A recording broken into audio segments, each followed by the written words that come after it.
Stacy Hot Wax Hale, the first DJ in Detroit to play house music on the radio in the early 80s and the godmother of house. Thanks for being on the show. Thanks for having me. Absolutely.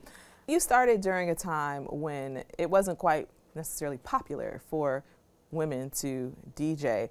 What attracted you to DJing? Well, I don't think it was not popular for women to be DJs, but you recognize them as on the radio as air personalities versus playing in the club. Mm-hmm. And that's what was unusual for women to be doing that. I was determined, and male-female thing wasn't even in my thought process. It was the love of the music and to be able to play it and present it to people. My brother was big into electronics, so I was always looking at reel-to-reels and cassette players and turntables and things like that. So he was just one that liked to play music and hear it. You know, he never inspired to be a DJ or anything. So I kind of got that from him, and I took it to another level. And I stumbled in a old club. It used to be a coffee shop. It was called the Chessmate. It's a laundromat now on McNichols and Livernois.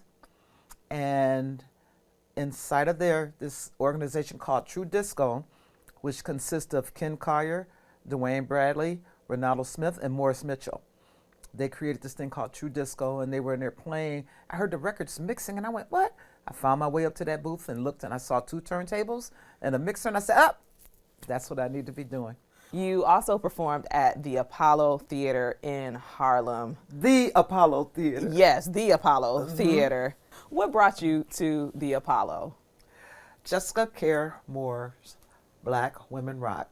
We're now called the Daughters of Betty. Mm-hmm. Yes, that's what brought me there. And I work as the assistant music director, helping Kat Dyson. And in addition to me doing that, being able to play with the band, the Apollo actually called and asked me would I DJ. What? They didn't have to ask me twice. Of course they didn't. They barely got it out their mouth before you said yes, right? Yep. I'm like, what? So all my friends came that were in New York, and they were dancing in the aisles up by the seats. The way that you engage your audience, you make everyone feel invited. It's a warm environment. Everyone knows that they can get down to the music. The way you blend house music with other genres, from gospel to R&B, a little bit of classical, jazz. You incorporate acoustic live instruments. It's just amazing. How did you develop that style? I listen, and that's the first thing I tell my students to do is to listen, use your ears.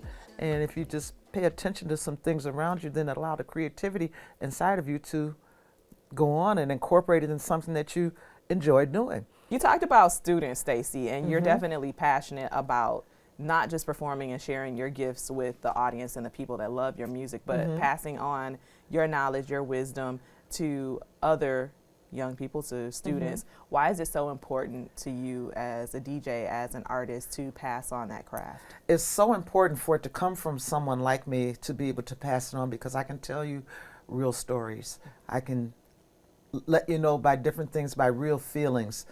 You don't have to go to YouTube University to find out. And the best that I could do is to pass this on, because I want someone else to be able to do it. And we'd like to have this not only be historic, but for someone 50 years from now to be able to do that, or at least take the theory of that and present themselves in that way. The Sheometry Music and Arts Festival that you created and launched in 2019, what is the mission of the Sheometry Music and Arts Festival? The mission is to be able to show off women that are good in music in many different genres, live instrument, DJing, and in the business of music itself. And it's primarily women with a splash of men, to be able to show off the arts and things that they do within this big world of music. Because a lot of times it's the reverse. A lot of men in the festival with Correct. a splash of women. Correct. But this time this festival highlights women in music. You have style on the turntables, but you also have your own fashionable style when you're rocking out. You always just bring it with the clothes, with the jewelry, with the hair. Even today, you've got you're representing the D with your Old English D earrings on. You got these wonderful bangles. and this piece that you are wearing as a necklace. Tell us about that piece. This right here is a 45 spindle, and it spins. And I realized there's 3 generations that don't even know what this is. And this used to be the item that you would place inside of the 45 record that you put on the turntable in order to play records.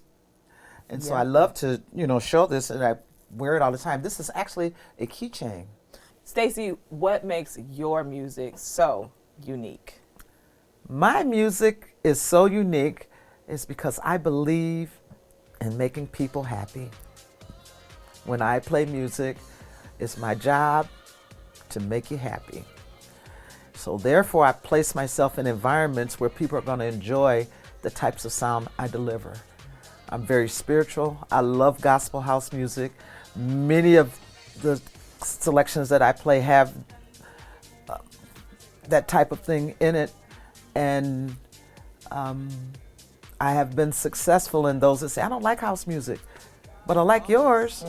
And that's because it's coming from the heart and the vibe like that, and to make you feel good. And that's my whole point in everything, and it's been proven.